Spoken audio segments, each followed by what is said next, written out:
كاسيميرو بنزيما بتسلل رونالدو لا وانطلق سريعا لصالح الريال. رونالدو بنزيما جول لكريم بنزيما من 3 تمريرات كانت كافية للريال.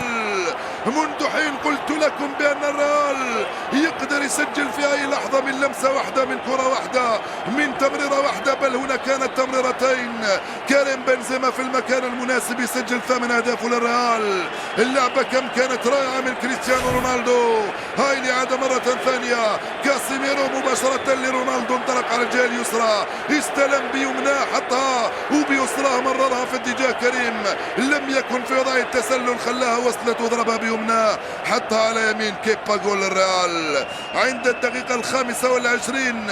ريال مدريد في بلباو في متفوق بهدف مقابل 0 امام اتلتيك بلباو الذي بدأ المباراة بقوة في الربع ساعة الاول.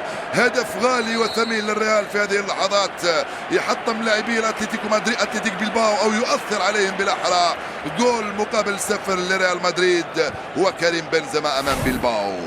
بنيات كرة صعبة للاتلتيك على الجهة اليمنى ناحية ويليامز، يلحق عليها ويليامز من امام مارسيلو. ويليامز الكرة بالراس وجول. با با با با با با با هدف عالمي لاتلتيك بلباو في منتهى الروعة. توزيعها في القائمة الثاني. جول فعلها اتلتيك بلباو عن طريق دوريتس. فنان انتيا راؤول غارثيا، توزيعها بالراس من اروع ما يكون، عالمية على الطريقة الباسكية. يا سلام. من هناك التوزيع من إنياكي ويليامز في القائمة الثانية بالبراعة والدقة اللازمتين. راؤول غارثيا كالمعتاد براسه حطها لك يا دوريتس.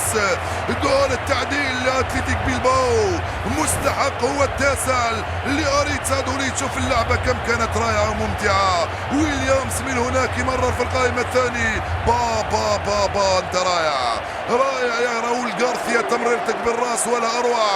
وجدت ادوريتس براسه الكرة في الشباك هي وكذلك راموس وكايلور نافاس. وجول التعديل مستحق لاتلتيك بلباو. با با با با هدف رائع، نعم رائع جدا هذا الجول. هدف الريال كان رائع وهدف اتلتيك بلباو كان اروع. هدف الريال بالرجلين وهدف اتلتيك بلباو بالراس كان رائع، لان تمريرة رونالدو برجله لبنزيما رائعة، وتمريرة راؤول غارثيا براسه في اتجاه دوريتس على فالفيردي.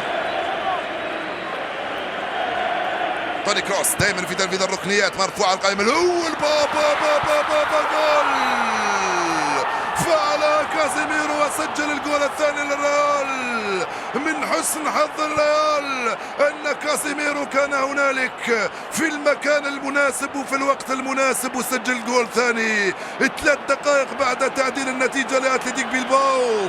فعلها الريال ب7 ارواح. البرازيلي كاسيميرو يسجل الجول الثاني للريال. كيف جاء الى هذا المكان كاسيميرو؟ كيف كان له حس في هذه الكرة ووضع مكانه في ذلك المكان، وبهذه البرودة وبهذه البراعة يسجل جول ثاني. ترك الحارس يسقط وسجل جول ثاني للريال عند الدقيقة 69 من عمر المباراة. كاسيميرو فعلها وسجل الجول الثاني للريال. هل يمكن ان نقول بانه من حسن حظ الريال انه سجل هدف ثاني 3 دقائق بعد تلقي هدف التعديل؟ زيزو كان واقفا صار جالسا وبقي جالسا عوض ان ينهض مثل كرسي احتياطه كله.